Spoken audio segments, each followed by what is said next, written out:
Hello and welcome to Gaming is Therapy. I am Defy Reality and today I'm bringing you episode number 27 of our EFL Fantasy Football, and yes, it is the best part of everyone's week. It is time to see the points. Now, as you can see on the screen, the game week overall table, pretty nice. 109 points. Can I capitalise on that 109 points or will I choke? Will Randy rebound and actually get some points this week? Because 61 is just not acceptable. And the race at the top of the table between EFL Fantasy Josh, Intimate Champions, Waymaker, Bojong Swan is literally hotting up. This is a major week. Every week's a major week. Let's be honest, it's fantasy football. We all want to be top of that leaderboard. So in the coming weeks, myself and Randy are going to be bringing out additional content. One of those videos, for example, is going to be a channel introduction. So it will get to the nitty-gritty parts of why Gaming is Therapy came to life. What is Gaming is Therapy, and what we plan to do in the future. Now, one of those series we do plan to do in the future is one called Talking Football. We love football. I love football. It's football. Let's be honest. Football is football. It's the best game in the world. And there's subjects I'd really like to discuss, talk about. For example, I'd like to say goodbye to Eric Ten Hag in a positive way or a negative way. We'll have to see. Say hello to Ruben Amorim in a positive way or a negative way. We'll have to see. Discuss such subjects as VAR in a positive way. No, let's not be silly. It's not going to be in a positive way, but it'll be in a very constructed way because there's positives to VAR and there's negative to VAR. So that's one series we're definitely going to be bringing to the channel, and that might actually come out before the channel introduction. So if you see it, have a watch. You may not like it. We understand that, but it's content that we like to bring to the channel and hopefully you will enjoy it. Anyway, that aside, let's crack on and have a look and see if Randy got redemption. Yep, that was an actual pause for silence. So Cooper got him 16 points as his captain, which is his goalkeeper. Now, I didn't think that was a wise decision. If he'd done O'Neill, he would only got an extra 4 points. If he'd done Saints, he would only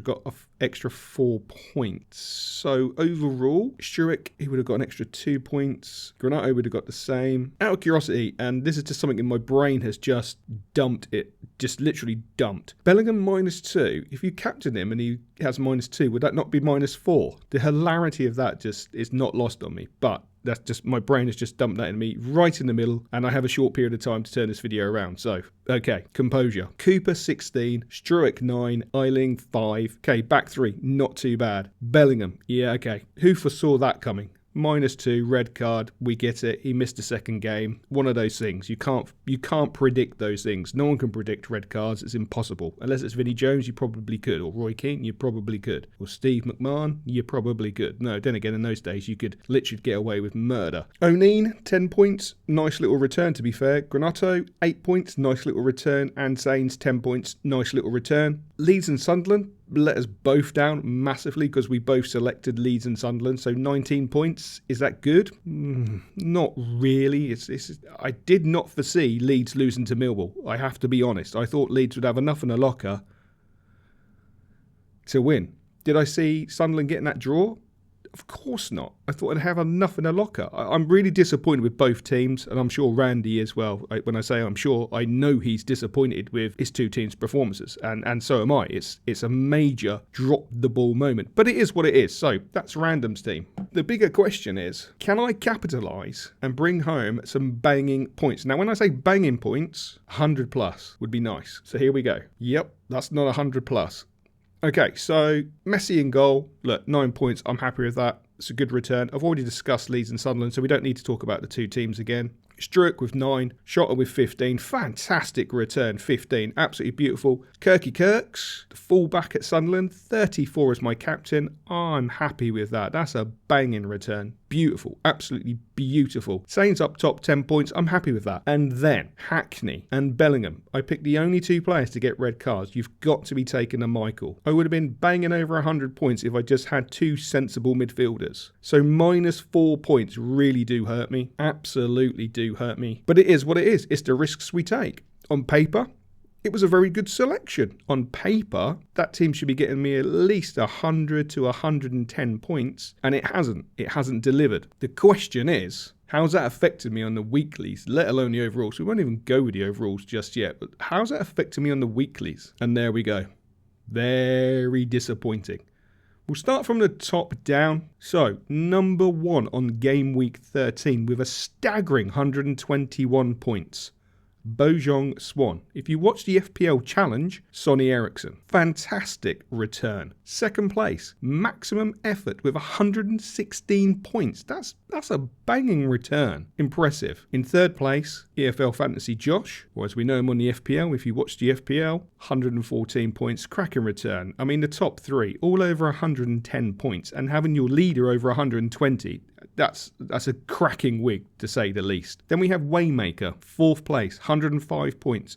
Nice to see Waymaker getting back up there, getting those points. The competition, obviously, between EFL Fantasy Josh and Waymaker is intense. Being husband and wife, that's intense. Bragging rights on a weekly basis, that's intense. But I wouldn't rule Waymaker out. 5th place, Intimate Champions, 102 points. Nice return, absolutely fantastic. Myself in 6th place with 92 points, -4, really affected me. If only I had 2 sensible midfielders who didn't get red cards, I'll be sitting pretty. And then, of course, Random is 7th, unfortunately, with 75 points. Now, we're going to move on to something I've introduced. I say we have introduced into the FPL challenge, which is a Team of the Week highlight. So there we go. Team of the Week. Sonny Eriksson, as we know him on FPL, but Bojong Swan on the EFL, 121 points.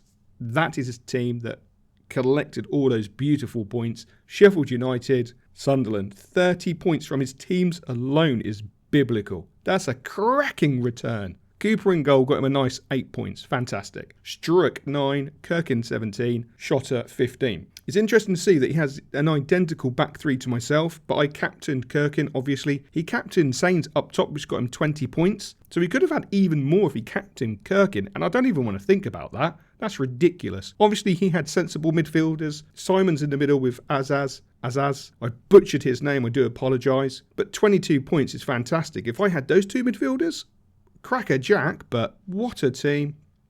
Congratulations on finishing number 1 on the week. That's a great return. And in fact, congratulations on being the team of the week, not only in the FPL challenge, but in the EFL challenge. Fantastic. Absolutely fantastic. The question is, how does this reflect on the overall leaderboard? Well, as you can see, it's just made everything at the top of the table extremely tight. 32 points difference between 1st and 4th. Fantastic. It's going to be a cracking season if this keeps up. It's going to be absolutely brilliant. So, unfortunately, we will start with a wooden spoon holder. I have sent him links to search for wooden spoons. If you do know any good suppliers of wooden spoons, please let us know in the comment section below. Randy would be really interested. No, I'm only taking a mick. Randy, 7th, 815 points. Myself in 6th, but King of the Castle in the 2-horse race between myself and Randy with 851.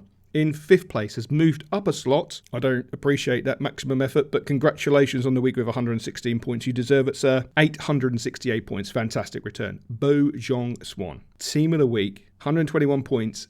Total points, 901 in 4th. Waymaker, 105 on the week, 904 as a total, still in 3rd place. Intimate Champions, 102 in a week, 916 in total, but still out in front. And I have to say, 17 points is a lot. And that sounds silly, but in this game, it's a lot. And I know it can be made up and lost in a week easily, but EFL Josh is still at the top, 933 points, 114 on the week. Can he keep hold of it? Because, as I say, 32 points difference between 1st and 4th. The title race is hotting up, and you can't rule out maximum effort. I want to say you can't rule myself out, but that'll just be deluded. Maximum effort's got a greater chance of myself. Randy, you can probably rule out of winning the league title. It's all about beating me for him at this moment in time. But yes, there we go. Absolutely fantastic. Let me know what you think about Team of the Week. Did you like it? Again, if you don't want to be featured in Team of the Week, let us know. Send us a message on YouTube. It's fine. We won't put you in. Hopefully, we want to do something positive. Hopefully you enjoy seeing the team that finishes top. I know you can just look at it yourselves, but, it's just quite nice. Let us know what you think of that. Hopefully you enjoyed the video. If you did, feel free to subscribe, like the video. It means the world to myself and Random. And please, I encourage you to just comment and get involved. It's all a bit of fun, all a bit of banter. Hopefully you have enjoyed the video. And as you know, as always, we will catch you later.